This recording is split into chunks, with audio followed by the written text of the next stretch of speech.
All right, join me now in the book of Proverbs, if you have a Bible with you. Proverbs chapter 7. The section of Proverbs that we're going through discusses the subject of sex and sexuality and sexual sin and God's design for sex a lot. Most of the time in church, sex is not the topic of conversation because that's not often the topic of conversation in the Bible. But in this section of Scripture, it is. So I find like you talk about sex one time in church, people are like, good for you, I'm glad we're talking about that. We should, because those are good things to hear. You do it again and people are like, yeah, okay, the Bible does say that. You do it a third time and people are like, all right, alrighty, we heard you the first 2 times. Let's move on. So this morning will be the last one because it's the last time in this section of Proverbs that we discuss it. I want you to be listening this morning for a couple of things. Specifically, what Proverbs chapter 7 discusses is seduction. Now that's interesting. Did you know the Bible explicitly deals with seduction? Like the allure, the appeal of sex and sexuality is spoken to directly in the Scriptures. Now, lest you think, I don't really struggle with sexual morality, so this really doesn't actually apply to me. Hey, this would have been great to know like 40 years ago when I was younger, but that's not really for me yet. Or this might be really meaningful when I get married or find someone that I want to give myself to sexually, but this doesn't really apply to me yet. Know that what we're going to find this morning in Proverbs is the same pattern or pathway. This is how sin works. Sin preys upon our disordered desires that we all have, sexual or otherwise, and we become enticed by the allurement of sin, and we think it's going to be better, whether it's sexual sin, financial sin, any kind of sin. Like we're rational creatures. We move towards sin because we think it's a good idea, and then we often learn the hard way and are like, "Girl, what was I thinking? That was so dumb." It probably was. But there are reasons why you moved towards it and got seduced by it. So, though we're talking explicitly about sexual sin this morning, this lays out a framework, a blueprint, a pathway of how sin tends to operate in our hearts. So join me in Proverbs chapter 7. And this morning, as the Scripture invites us to become aware of our vulnerability towards sexual sin, and ultimately our vulnerability towards all sin. I hope this morning as we end, you will be freshly encouraged and reminded of how good God is and how powerful He is, and how there is always hope to leave a path and an avenue of sin in any form and walk again, or walk the first time down the road of obedience to what the Lord has said. Let me read to you Proverbs chapter 7, and then we'll make application to it in our own lives. My son, keep my words and treasure up my commandments with you. Keep my commandments and live. Keep my teaching as the apple of your eye. Bind them on your fingers. Write them on the tablet of your heart. Say to wisdom, you are my sister, and call insight your intimate friend, to keep you from the forbidden woman, from the adulteress with her smooth words.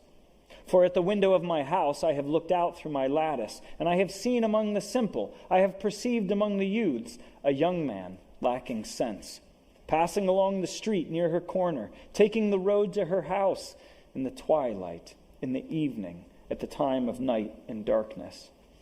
And behold, the woman meets him, dressed as a prostitute, wily of heart.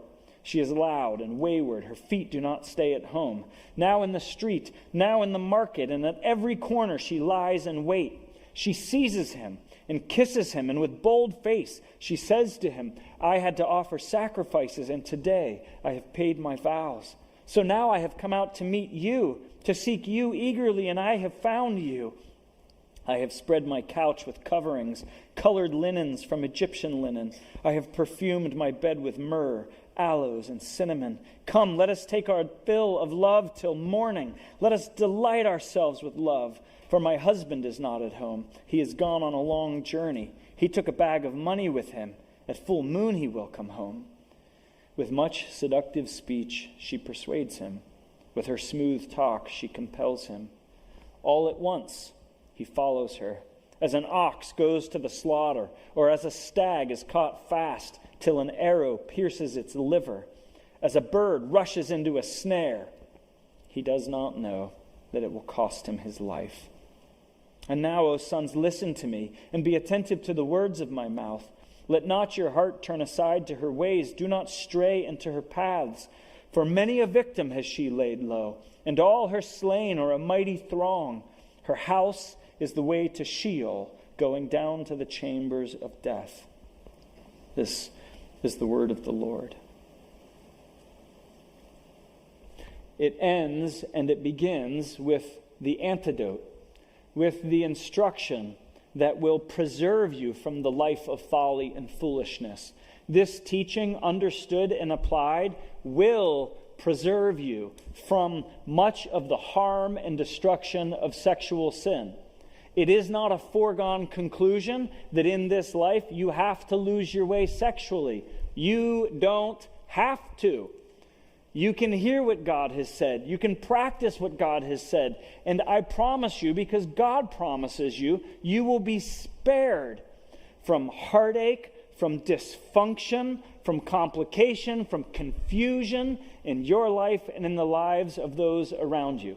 There are a few areas of life that are as critical as how we understand the design of sex and sexuality and how we live it out. This teaching is profound and it's powerful, and it will help you if you understand and you apply it.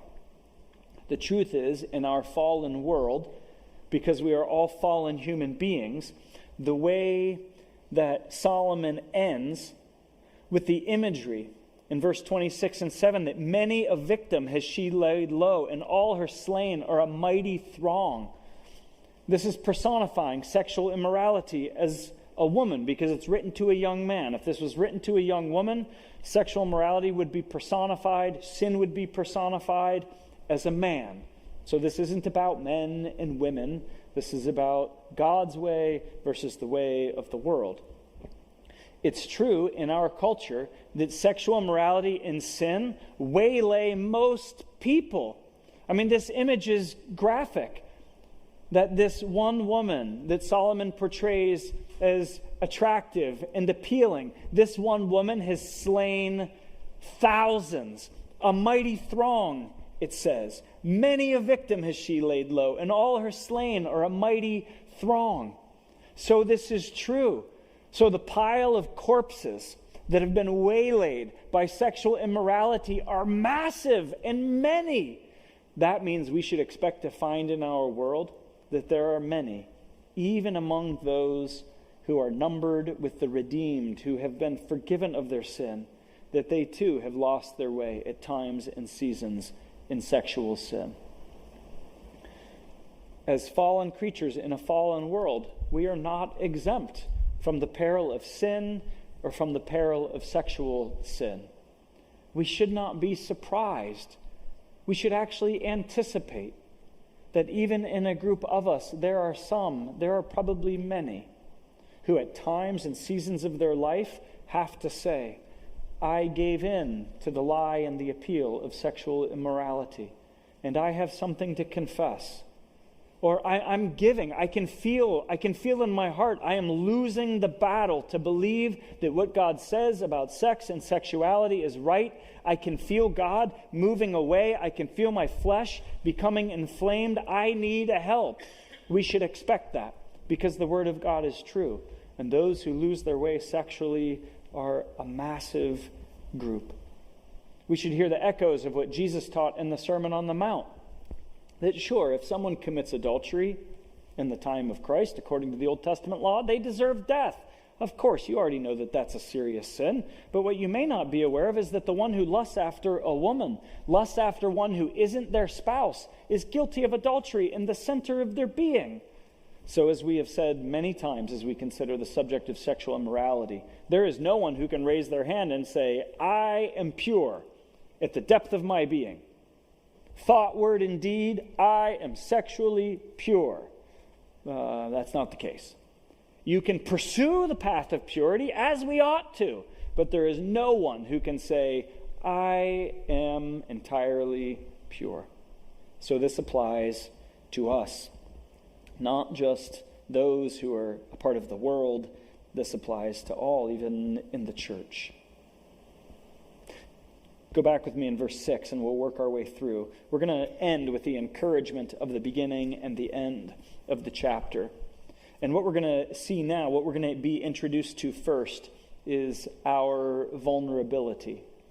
So the parent is observing the vulnerability of ignorance. Verse 6, for at the window of my house, this is the father speaking, I have looked out through my lattice, and I have seen among the simple, I have perceived among the youths, a young man lacking sense, passing along the street near her corner, taking the road to her house, in the twilight, in the evening, at the time of night and darkness. Now, those of you who are older, don't just say, yeah, the young people need to hear this message. This is important. Because, it is. But in the book of Proverbs, the youth, the simple, the young, are uncommitted to God and his ways. They're not just chronologically younger. They may be chronologically younger, but they could be 60 or 70 or 80. You could be in the last season of your life and still be uncommitted to the ways of God, still trying to decide, am I going to listen to him and follow him, or am I just I don't know yet. That's the one who is simple, the one who is uncommitted, the one who is yet to decide. God is true. God speaks true. I will align my life to him. I will identify desires in my own life that are disordered, and I will submit them to him and ask him for help to reorient them, to correct them, to change them, to help me live life in greater obedience to him. That's the one who is the youth, or the young man lacking sense. This points out two things as we get started, that we all need instruction. If you are unaware of your vulnerability to sin or to sexual sin, you are that much more in jeopardy of falling victim to it. Instruction has to be given. We need counsel. We need instruction. We are not born with it.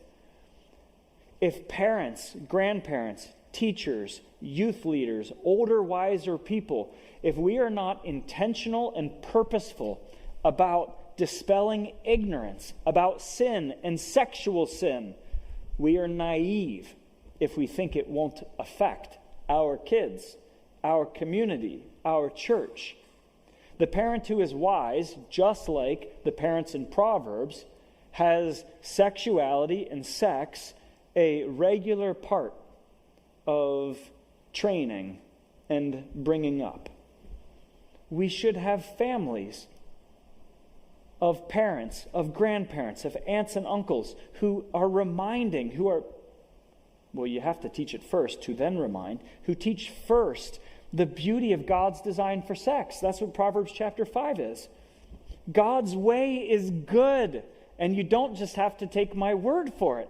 Look at what the scriptures say. How much more wonderful if a parent can say, and this has been what my experience has been like. When I have obeyed, when I have walked in obedience, this is some of the blessing I have experienced. Please, if you're a parent and a grandparent, be one who initiates conversation about sex and sexuality. You should normalize in your home this kind of conversation. It should not be a reason to blush or to be embarrassed. Not in the home, not in the church, because all of us are sexual beings. All of us are affected by these things. We ought to initiate conversations with young people early and often. Don't let somebody else be the first one to talk to your kids about sex, because it might be some ignoramus on the bus. It might be some hormone-crazed teenager on the football team. It may be someone who has been exposed to sexual content long before they had the maturity to process it. And you may leave your kids, your grandkids, your friends in ignorance about the dangers and the joys of sex and sexuality. This is what the Proverbs do. And this is a great reminder that we ought to do that as older people, wiser people by God's grace. All right, verse 8 and 9 now introduce the subject of vulnerability. The one who is ignorant is at the wrong place at the wrong time. Verse 8, wrong place. Passing along the street near her corner, taking the road to her house. Wrong place. Just wandering on that street. Passing along the street near her corner, on the road to her house, without realizing it. At the wrong time, in the twilight, in the evening, at the time of night and darkness. You're like, oh, nothing good is happening after this. Wrong place, wrong time. Because we are all hunted prey. That's what he says next. Behold, the woman meets him. Who has initiated the contact? The woman meets him. Now, let me say this again. This isn't about men and women. This isn't like women are sexually deviant and they have this sexual power and they just cast it over unsuspecting men who are just lured away powerlessly to sexual immorality. That's not what this is saying. We know from the scriptures that there are three great enemies. The world, that's the fallenness of the world, embedded in ideology, in systems, and structures. That's the world. There's the flesh. That's the sinful part of humanity that all human creatures have since the very fall. And then there is the evil one, the devil, the adversary, the father of all lies. These three together, and it's difficult to discern who is responsible for what. These three together are being personified here in a conversation about sexual immorality as a woman, right? But this is speaking of the world, the flesh, and the devil. You are hunted. You are hunted. This heightens the significance of speaking about these things regularly and accurately because you're hunted. Sexually speaking, in a fallen world, you are hunted. And you cannot build a bunker deep enough into the ground that will keep your children and your grandchildren and your friends from being exposed to sexual immorality. You are hunted. Behold, the woman meets him, dressed as a prostitute, wily of heart. She's loud and wayward. Her feet do not stay at home. Now in the street, now in the market, and at every corner she lies in wait. Then how in the world does this person not realize they're in jeopardy? Because they're ignorant of their own vulnerability. We ought not to be ignorant of our vulnerabilities towards sin or towards sexual sin, because we are hunted. If we did a show of hands, it would be really painful, so I'm not going to ask you to do it, but it would also be enlightening. If I asked you to raise your hand if you'd been exposed to pornography before you hit puberty, there'd be a lot of hands that go up in the room, because you are hunted. How many times could you testify to just having a sexually illicit image come into your mind? You weren't even thinking about that. It's just there. How many times could you testify to finding yourself unwittingly attracted to someone who isn't your spouse? Like, before it even happens, you was like, oh, whoa, what was that? Because you're hunted. Sin hunts you. Sin is crouching at your door, the book of Genesis says. The New Testament says that the devil prowls around like a roaring lion seeking someone to devour. You are hunted. And if you are ignorant of your vulnerability, you are easy prey. That's what Solomon is saying. There is vulnerability that is common to all people, right? When you're sad, when you're hungry, when you're angry, when you're lonely, when you're tired, often when you're grieving, when you're under great stress, there are very common vulnerabilities that we all share. You shouldn't be ignorant about those things. There are also vulnerabilities that come from your upbringing. What were you taught about sex? What was modeled to you about sex? How did your parents, if you grew up with a mom and dad in the home, what did they model about sex? Were you allowed to talk about it, or was it something that was kind of shameful and a secret? But that creates a vulnerability for you.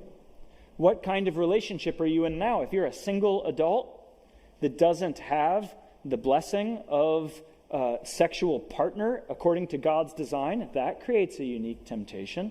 What if you're in a marriage that is currently without sex? That's a unique vulnerability. Right? There's all kinds of different vulnerabilities that are unique from your upbringing. Do you acknowledge them? Are you aware of them? Have you ever considered that? I want to introduce a resource to you that I promise you will be painful to read, and I think it may be very helpful to you if you're willing to learn about this. There's a few copies of it out at the welcome desk. But you can find it online. If you're a brave soul that wants to pick one up at the welcome desk, we made it less expensive for you. And I would say just own it. Just get that book and just hold that thing up high and just ask anybody else if they want a copy, because there's only 2 left, because I just took one. I'm not going to be watching you be like, ooh, that marriage is in trouble. Ooh, that young person is in jeopardy. No, we should be able to talk about these things. These are important. This book, I read this book because I wanted to understand experiences in my own life with others who have had adultery, and I'm like, how does that work? I wanted to understand this more. And I got more than I bargained for, because then this book, I think where it's really helpful is it helps you explore your own vulnerabilities. If you're in a marriage, if you're a woman and you're in a marriage with a husband and things have gotten a little bit frosty, you get along, you're good roommates, but it's been a long time since he gazed into your eyes and is like, tell me what you were thinking about today. It creates a vulnerability because you want that. If you're in a marriage and you're a man and your wife, just you've fallen out of the habit of hearing things of your wife's respect for you, her appreciation for you, and you start to feel like nobody really appreciates me. They appreciate me at work, and that woman at work, she appreciates me. There's a vulnerability. These things are common. They're not rare. They're unfortunately common, but because they're common, they're knowable. If you've never considered your vulnerability and you're interested, that's a resource that will help you do so. We all have a vulnerability. Nobody is exempt. And then now, here are some steps that the scriptures lay out that happen. I don't know that the scriptures are trying to make the point this is the exact order that these things happen, but these are the things that happen. Here's what we're going to see, that they tend to start innocently enough. I guess that would be step 1 all the time. They start innocently enough. And then there is flattery, the flesh, and false assurance. That'll be a big bit of an outline. First, verse 14. What is evil is couched as good. I had to offer sacrifices, and today I have paid my vows. Now don't lose sight of what happens next. What she offers in enticing is sex all night long, crazier than you've ever imagined, the most intoxicating, wonderful thing ever. That's what verse 18 says. This is what she's talking about. Why does she lead out with religion? Who would mask evil with religion? Well, lots of people. That's really pretty common. Now, I don't imagine sexual morality is going to present itself to you as saying, hey, I offered my vow today, and I'd like you to come home with me. You're probably going to live your whole life without ever hearing that from a person.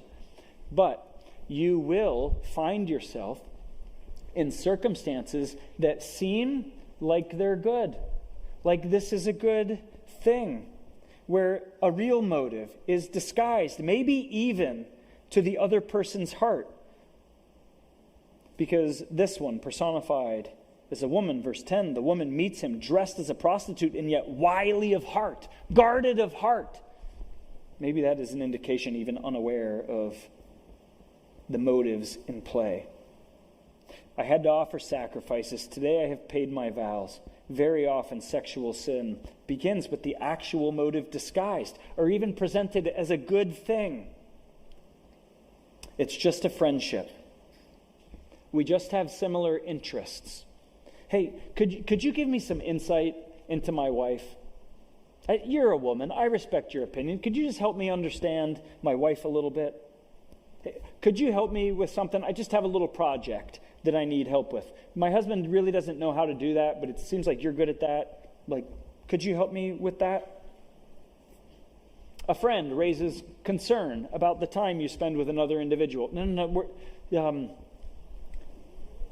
just a friend. They just really understand me. I just need someone to understand me. We just share the same interest. We just have the same interest. We're just enjoying our activities together. I've been under a lot of stress, and I can't talk about this with my spouse because it just stresses them out more. This is just helping me process my stress. This is just helping me process my grief. My wife, she's really struggling by the same thing that's making me sad. I just can't keep bringing this to her. This is just to help me. Right? These are all vulnerabilities that we have that we should be mindful of. And then we go from a vulnerability of something that seems perfectly fine and could be and might be. But then now flattery gets involved. Look at verse 13. She kisses him, she seizes him, and with bold face she says, verse 15, flattery, I have come out to meet you, to seek you eagerly, and I have found you. Verse 21, with much seductive speech she persuades him, and with her smooth talk she compels him.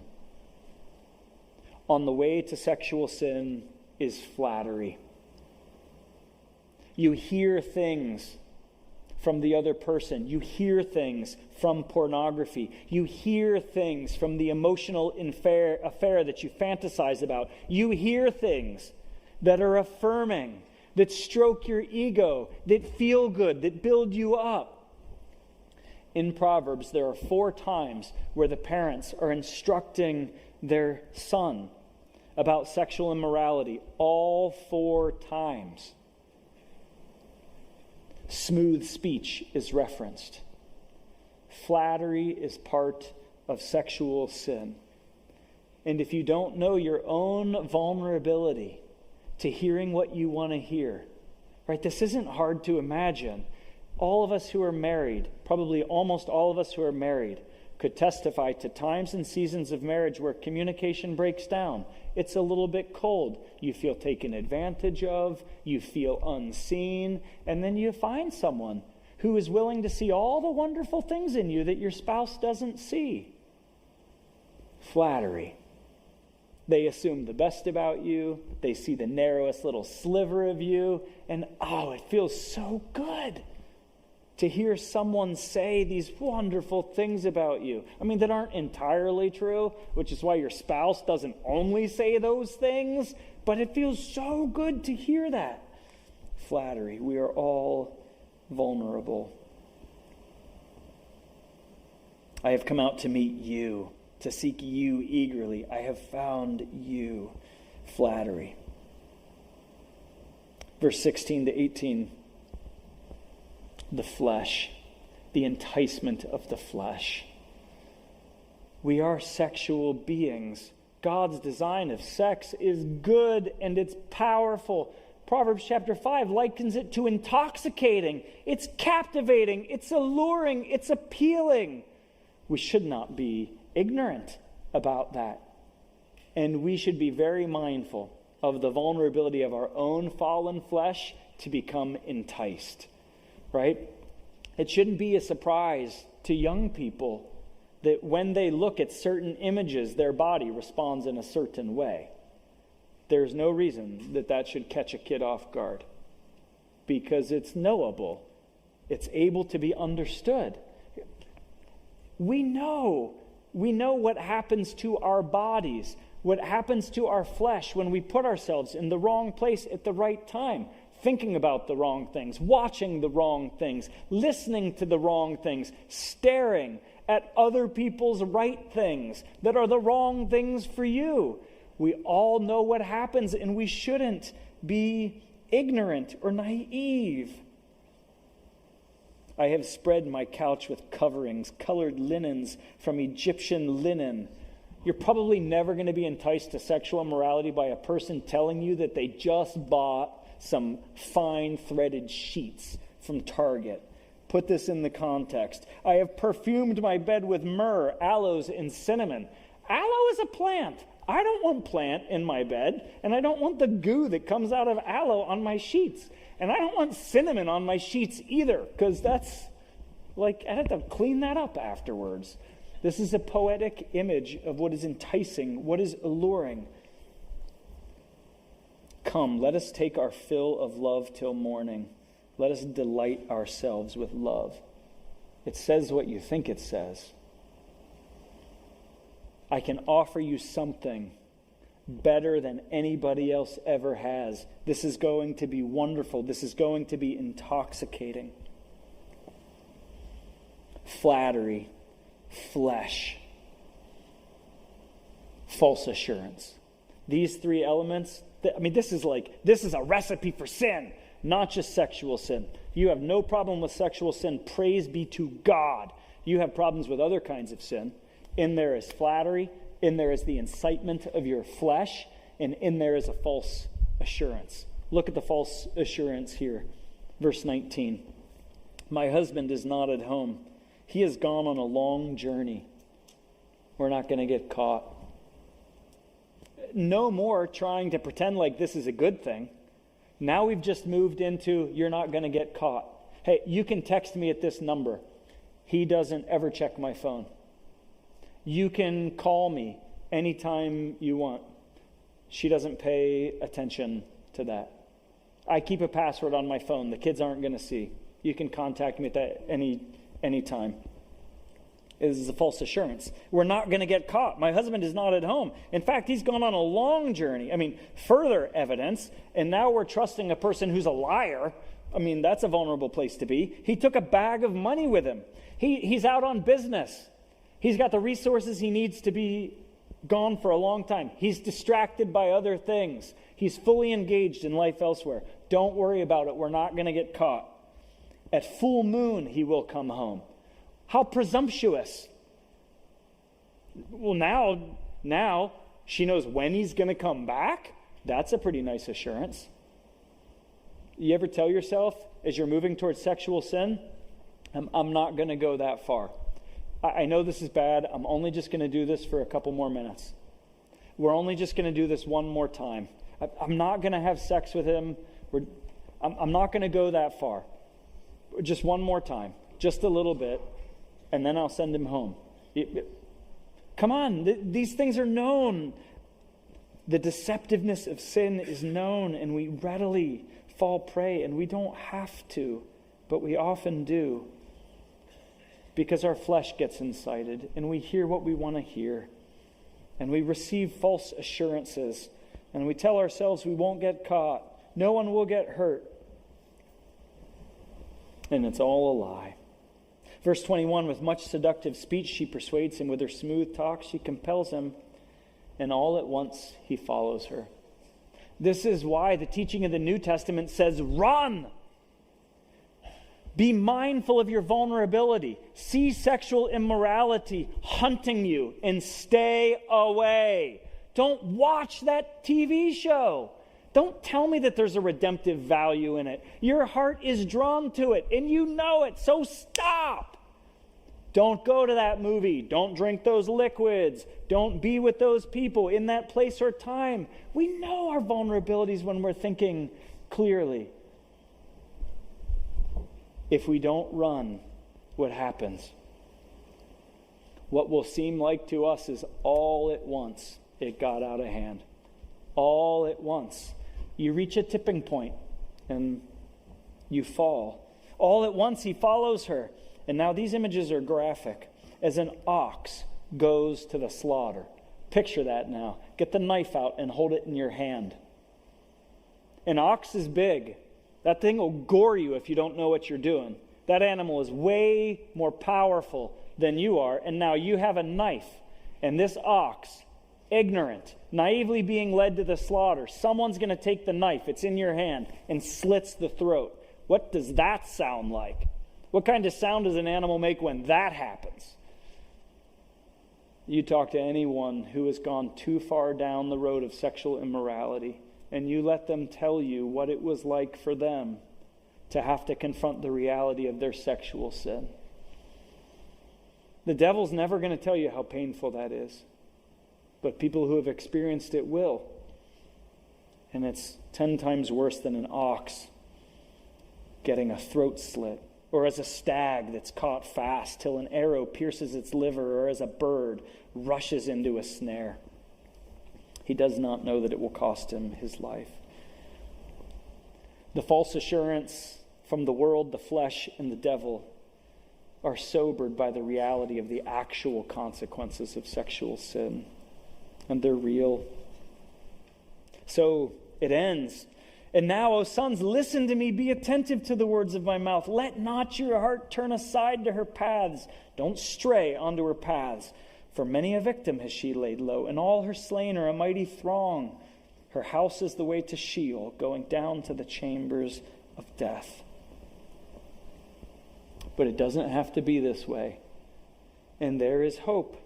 There is hope even for those who have to tell the truth, that they have walked a road of disobedience, of sexual sin, and they have harmed themselves and others greatly, to their regret, their shame, their embarrassment.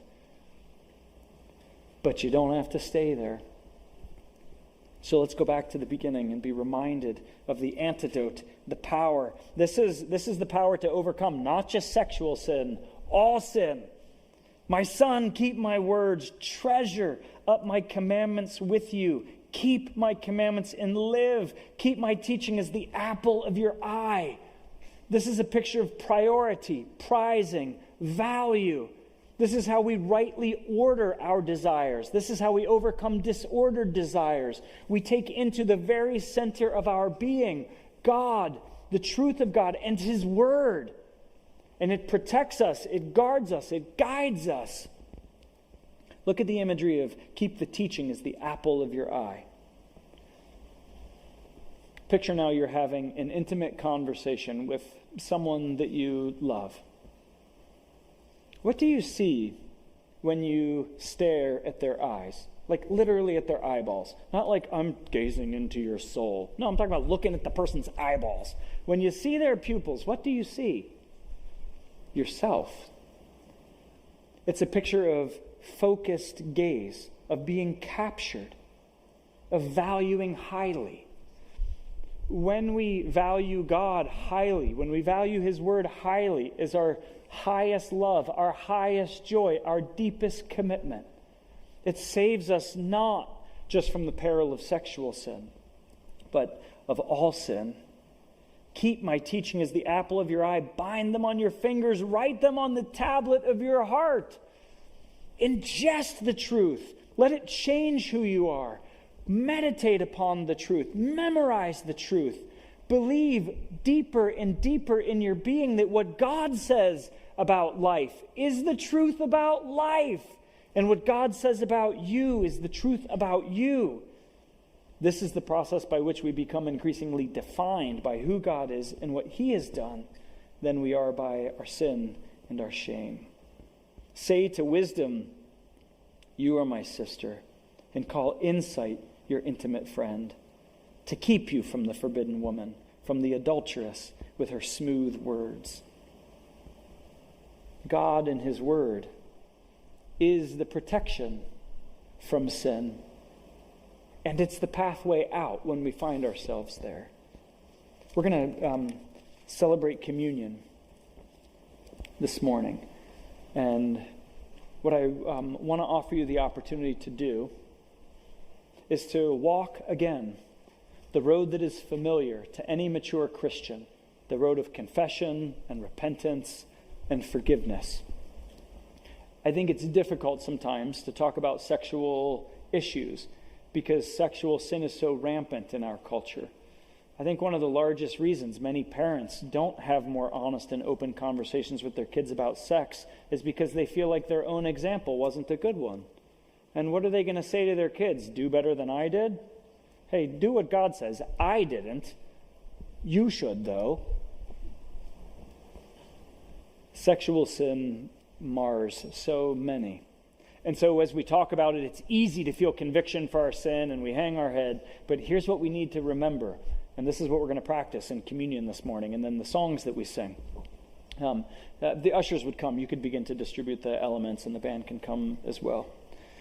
Whenever you feel conviction of any kind of sin, whether you are in Christ or the Holy Spirit is wooing you towards Jesus for the first time, when you feel conviction of your sin, you do well to confess. That's saying the same thing about it that God does.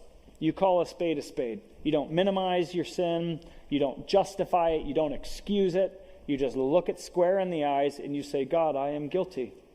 I am not who you say I should be. And on this point, in this action, in this attitude, I am absolutely wrong. I am sorry, I am wrong. That's confession. When you take confession to the cross, it's important that there you are reminded of what God says and what he has done. If all you do is stay in the place of feeling the shame and the guilt of your sin without confessing it at the cross, without being reminded of Jesus' death and resurrection on your behalf, then you just get stuck in shame and guilt.